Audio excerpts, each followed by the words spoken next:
잠언 21장입니다. 1절로 4절. 1절은 왕에 대해 언급하는데 왕의 마음이 여호와의 손에 있는 물줄기와 같아서 그 흐름을 하나님께서 기뻐하시는 바대로 인도해 가신다는 사실을 말합니다. 인간 세상에서 가장 높은 통치권자라 할지라도 하나님의 통치 앞에서는 복종할 수밖에 없음을 알려줍니다. 2절은 사람의 행위를 하나님께서 친히 감찰하심을 말합니다. 그 어떤 사람도 하나님 앞에서는 의롭다 말할 수 없으며 겸손하게 하나님의 평가를 받아야 함을 알려주는 것이죠.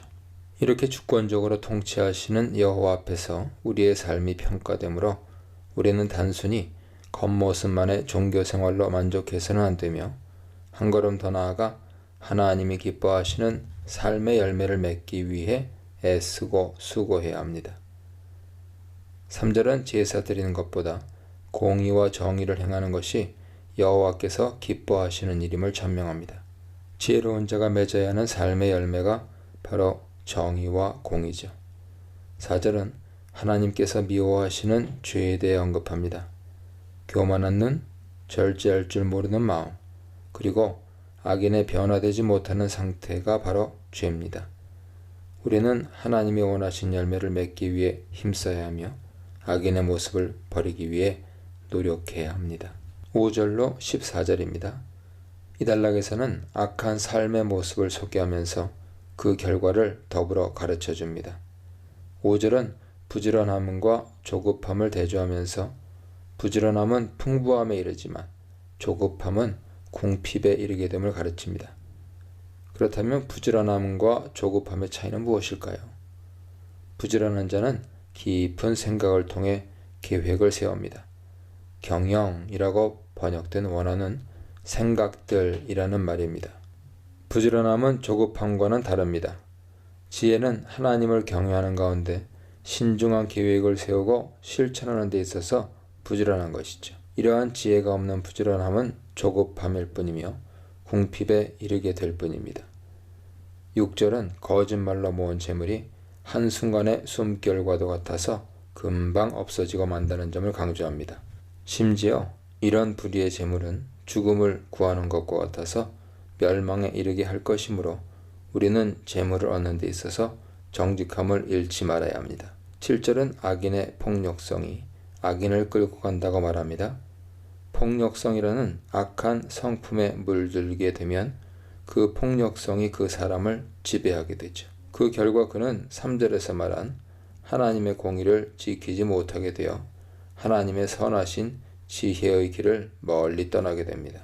폭력성은 우리가 매우 조심해야 할 악한 성품입니다. 8절로 11절 역시 악한 삶의 여러 가지 태도에 대해서 말하는데 다만 그 결과를 서술하지는 않고 악한 삶 자체에 대해서 좀 더 깊이 설명하고 있습니다.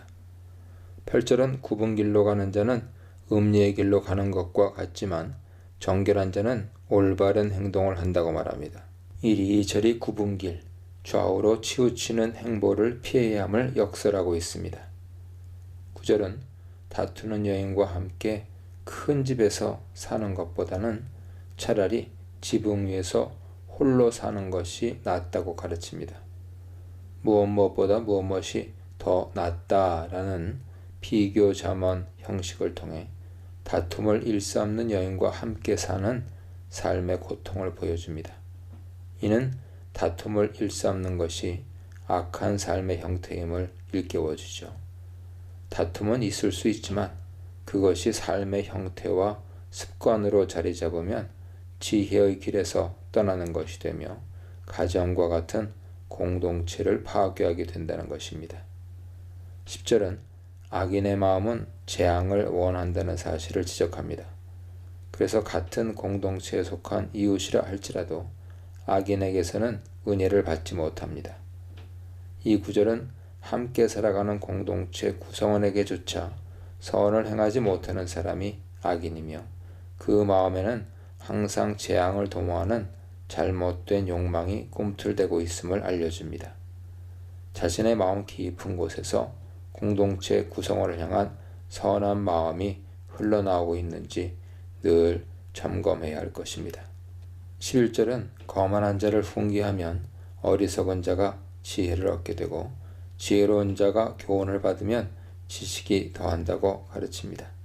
어리석은 자는 미성숙한 자로서 교훈을 주면 배워서 변화될 가능성 있는 자고 거만한 자는 더 이상 가르침을 받지 못하는 완고한 자입니다.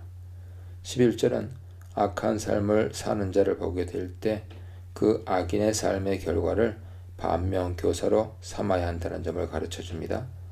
거만한 자가 받는 결과, 즉 5절로 14절에 걸쳐 나타나는 여러 가지 해로운 결과들을 지켜보고 교훈을 얻어 지혜로운 삶을 살아야 한다는 점을 알려주고 있습니다. 12절로 14절은 악한 삶을 살 때 맞게 될 결과를 다시 한번 설명합니다. 그 성격에 있어서 12절로 14절은 5절, 7절과 유사합니다. 12절은 의로우신 자가 악인을 감찰하셔서 그를 환난에 던지신다고 말합니다.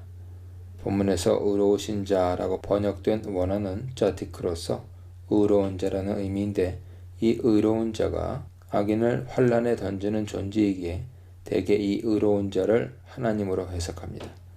악인은 의로우신 하나님에 의해 재앙에 던져질 뿐이죠. 13절은 가난한 자의 부르짖음을 듣지 않고 거절하면 나중에 자신이 어려움에 처했을 때 아무도 돕지 않을 것임을 말합니다. 즉 자신이 다른 이에게 악하게 행한 그대로 받게 될 것이라는 뜻이죠. 악인의 악함은 스스로를 멸망시키는 지름길과 원동력이 될 뿐이니 우리는 이런 악한 삶을 버리고 다른 이를 돕고 섬기는 선한 인생을 살아야 합니다. 14절은 선물에 대한 내용을 담고 있는데 상반절에 은밀한 선물이라고 표현되어 있으므로 우리는 이 선물을 뇌물로 이해해야 합니다. 뇌물은 분노를 그치게 만든다는 것이죠. 악인이 자신의 악함으로 인해 멸망당하게 될 때 불의한 뇌물로 상황을 해결하려고 시도할 것을 말합니다. 이 구절은 뇌물을 사용하여 문제를 해결하라는 뜻이 결코 아닙니다. 선물이란 원래 좋은 것이고 사람의 마음을 기쁘게 하는 선한 결과를 낳지만 그것을 은밀하게 사용하려는 잘못된 시도는 악한 삶의 태도임을 암시하고 있습니다.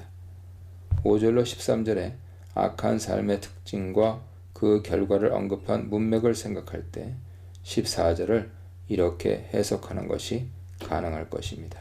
여호와의 눈과 사람의 눈, 어리석은 삶의 결과, 악한 자의 모습에 대해 묵상해 보시기 바랍니다.